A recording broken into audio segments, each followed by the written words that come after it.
Imagina que el universo en el que vivimos no es una creación llena de bondad, sino más bien una prisión diseñada por una entidad malévola conocida como el demiurgo o el artesano. Esta idea, que ya se discutía desde los tiempos de Plotino, un filósofo pagano, hasta los debates inconclusos entre los primeros cristianos, sugería que un ser maligno había confinado a la humanidad en un mundo imperfecto. Sin embargo, esta perspectiva fue rechazada y condenada por las corrientes filosóficas dominantes, especialmente por las principales ramas del cristianismo primitivo. Aunque en principio fue descartada, no desapareció por completo. Por el contrario, encontró terreno fértil en algunas ramas del cristianismo primitivo, resurgiendo con fuerza en movimientos como el bogomilismo y el catarismo medieval. Si este viaje te ha dejado con ganas de más, no te quedes ahí. Dale like, suscríbete para no perderte ningún contenido, y comparte con tus amigos para que ellos también se unan a esta exploración espiritual. Este concepto fue el centro de numerosos debates, muchos de los cuales no llegaron a resolverse. Si bien se pensó que estas ideas se extinguirían con la desaparición de las sectas gnósticas, pronto reaparecieron con fuerza en diversas tradiciones esotéricas del cristianismo. Los movimientos gnósticos, especialmente, elaboraron complejas mitologías sobre figuras como Sofía y el temido Demiurgo, tal como se expone en textos como el Apócrifo de Juan. A lo largo de la historia, diversas tradiciones, incluso la judeocristiana, han descrito a Yahvé, el Dios del Antiguo Testamento, no solo como un ser autoritario, sino incluso como una figura demoníaca. Aunque esto puede sonar exagerado, basta con una lectura rápida de la Biblia para notar cómo este Dios se presenta como un ser inflexible, implacable en imponer su voluntad y severo con aquellos que se desvían de sus normas. Las penas para aquellos que infringen sus leyes eran a menudo terribles. Este retrato de un Dios cruel y desalmado fue uno de los puntos de partida para que pensadores y teólogos se cuestionaran sobre la naturaleza de la justicia divina. En particular, Marción de Sinope fue uno de los primeros en desarrollar una crítica teológica sistemática de la Biblia. Según él, el Dios del Antiguo Testamento era, en realidad, una figura demoníaca, opresiva y maligna, un contraste radical con la imagen del Cristo, quien él consideraba el verdadero enviado de la salvación. Marción argumentó que el Dios del Antiguo Testamento no solo era distinto al Dios de la revelación cristiana, sino que era un falso Dios que mantenía a la humanidad en un mundo imperfecto. Este enfoque provocó grandes controversias, especialmente entre los obispos y líderes religiosos de Roma, donde Marción había intentado difundir sus ideas. Muchos veían su interpretación como una amenaza directa al orden religioso establecido, y a medida que su influencia crecía, también lo hacía la persecución en su contra.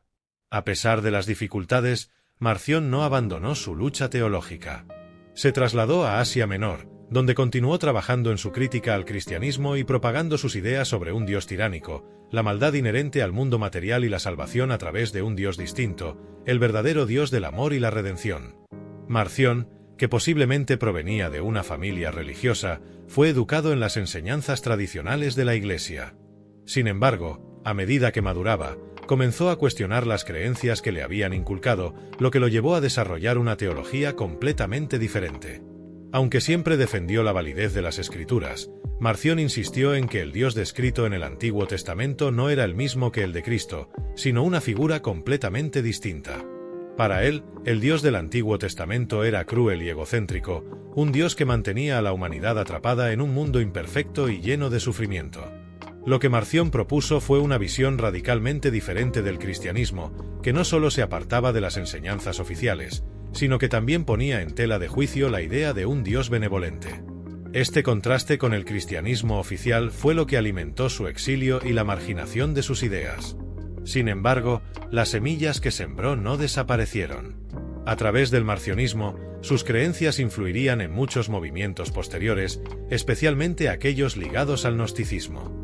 Ahora, adentrándonos en otro tema fascinante, recordemos que los dioses, tanto mitológicos como religiosos, comparten características y comportamientos comunes.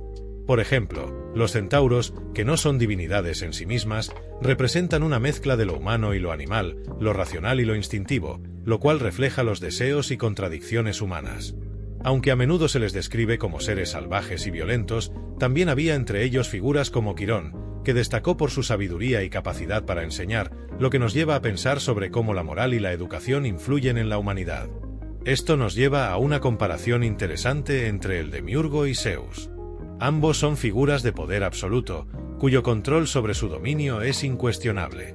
Aunque Zeus es visto como el defensor de la justicia y el orden, también es conocido por sus episodios de ira y venganza, donde no duda en castigar severamente a aquellos que desafían su autoridad. Esta crueldad recuerda mucho al comportamiento del demiurgo, quien en las tradiciones gnósticas es descrito como el arquitecto de un mundo imperfecto y opresivo.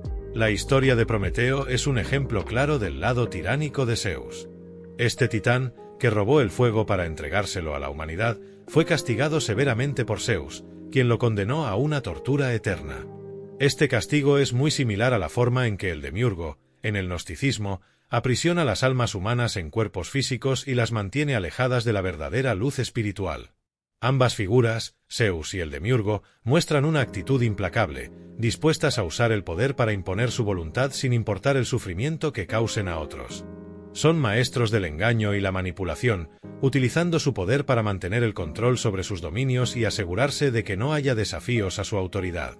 Si este viaje te ha dejado con ganas de más, no te quedes ahí. Dale like, suscríbete para no perderte ningún contenido, y comparte con tus amigos para que ellos también se unan a esta exploración espiritual. Una similitud clave entre Zeus y el demiurgo es que ambos son responsables de la creación de mundos imperfectos.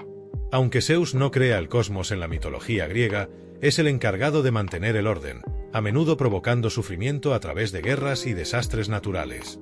Por su parte, el demiurgo crea un mundo material imperfecto, reflejo de su propia naturaleza defectuosa. Ambos mundos están marcados por una imperfección inherente que conduce al sufrimiento de quienes los habitan. Tanto Zeus como el demiurgo gobiernan a través del miedo. Zeus lo hace con la amenaza constante de su ira, mientras que el demiurgo impone un orden cósmico que mantiene a las almas humanas cautivas, impidiendo su liberación espiritual. Cuando Marción introduce la idea de un dios maligno, no está creando algo nuevo, sino interpretando y reformulando ideas ya existentes, sugiriendo que el mundo creado no es benevolente, sino defectuoso. Marción veía a Jesucristo como el verdadero Salvador, capaz de liberar a la humanidad del mal. A través de las enseñanzas de Pablo, Marción defendía que el cristianismo no tenía vínculos con el judaísmo y que el Dios de Jesús no era el mismo del Antiguo Testamento. También propuso una lectura literal de la Biblia, con la idea de que Dios no era ignorante, como sugiere el pasaje de Génesis donde Dios busca a Adán. Según Marción, había dos dioses distintos, uno creador del mundo material y otro benevolente. Marción también modificó el canon bíblico, proponiendo 11 libros, incluidos el Evangelio de Lucas ampliado y las cartas de Pablo. En su antítesis, separó al demiurgo del Dios Padre, influenciado por la filosofía griega, especialmente por Platón, quien en Taimeo describe a un demiurgo que crea un cosmos imperfecto debido a las limitaciones de la materia. Este concepto de un demiurgo que crea un universo imperfecto no es malvado por naturaleza, pero está relacionado con la idea de los dioses que no son completamente buenos. A medida que el movimiento cristiano creció, se fue expandiendo hacia los gentiles a través del trabajo de Pablo, lo que redujo la influencia de los judíos que conocieron a Jesús. Al mismo tiempo, las autoridades judías enfrentaban una gran crisis, culminando en la revuelta del 66 después de Cristo, solo una generación después de la crucifixión. Es crucial hablar de Pablo, cuya vida y muerte están íntimamente conectadas con estos eventos. Aunque realizó varios viajes misioneros, al final de su vida, Pablo fue arrestado y vivió bajo prisión domiciliaria, donde aún seguía enseñando. Su muerte marcó el fin de una era, ya que con él se fue la generación que vivió el Evangelio tal como Jesús lo enseñó. Con el tiempo, los evangelios empezaron a reflejar la creciente hostilidad entre el cristianismo y el judaísmo. El Evangelio de Juan, escrito hacia el 90 a 100 DC, presenta un conflicto más apocalíptico entre la luz divina de Cristo y los judíos, sugiriendo que el Dios del Antiguo Testamento no era el verdadero Dios. Aquí es donde entra la figura de Marción, quien propuso un canon cristiano alternativo, separando radicalmente al Dios del Antiguo Testamento del Cristo del Nuevo Testamento. Marción interpretó que el creador del mundo material era un demiurgo maligno que mantenía a la humanidad atrapada, mientras que Cristo vino a liberarla, desafiando las leyes impuestas por este creador. La visión dualista de Marción ganó seguidores, pero fue rechazada por la Iglesia oficial. Según Marción, el demiurgo creó un mundo imperfecto y opresivo, y la misión de Cristo era destruir la ley impuesta por este ser. Aunque sus ideas fueron condenadas, Su legado perduró y ayudó a formar el pensamiento gnóstico que veía el mundo físico como una prisión. Si este viaje te ha dejado con ganas de más, no te quedes ahí. Dale like, suscríbete para no perderte ningún contenido y comparte con tus amigos para que ellos también se unan a esta exploración espiritual.